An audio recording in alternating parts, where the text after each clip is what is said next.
حبايبي الغاليين، ازيكم؟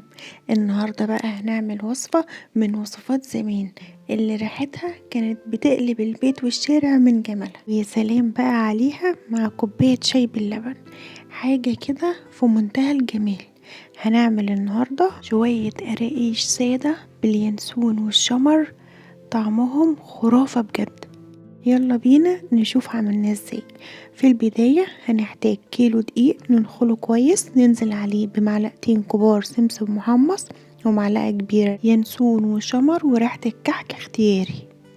ننزل بقى بمعلقة كبيرة وربع خميرة و3 معالق كبار سكر ومعلقة صغيرة ملح. نقلب بقى كل المقادير الجافة سوا وننزل عليهم بكوبايتين الا ربع سمنة بلدي وتكون سخنة.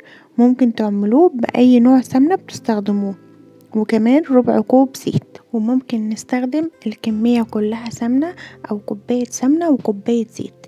نلم بقى الدقيق بمعلقة عشان السمنة طبعا سخنة، ونفضل نلم في الدقيق لحد ما يتغلف كله بالسمنة ويبقى شبه الرملة المبلولة. نجيب بقى كوباية لبن وتكون دافية، ننزل بنصها ونلم العجين، واوعوا تعجنوه لأن العجين هيعمل عرق معانا. ننزل بقى بالنص التاني ونكمل لم العجين.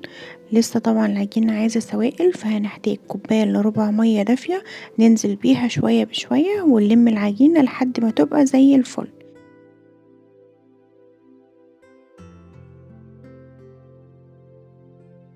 شايفين العجينة تحفة وناعمة جدا. نغطي عليها بقى ونسيبها ربع ساعة عشان ترتاح.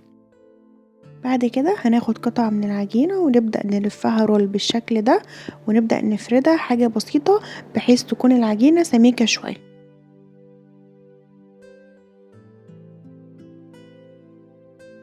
نجيب بقى سكينة او قطاعة ونسوي الاطراف بتاعتها بالشكل ده، وبقطاعة نبدأ نقطعها بالشكل ده.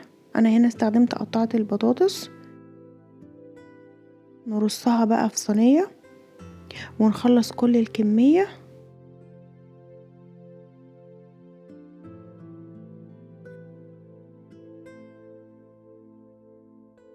شايفين الجمال ده؟ تحفة. نرصها في صينية ونسيبها لمدة نص ساعة كمان عشان تخمر معانا. وبعد كده ندخل بقى القراقيش الجميلة بتاعتنا فرن سخن على درجة حرارة 180 رف اوسط لمدة تلت ساعة، واخر 5 دقايق هنفتح الشواية عشان تاخد لون ذهبي جميل. وده شكل القراقيش الجميلة بعد ما خرجت من الفرن. وكالعادة مش قادرة اوصف لكم طعمها وريحتها كانت عاملة ازاي، ما شاء الله تحفة. اتمنى الوصفة تكون عجبتكم. مستنية تطبيقاتكم وتعليقاتكم الجميلة، وبألف هنا وشفا مقدما على قلوبكم.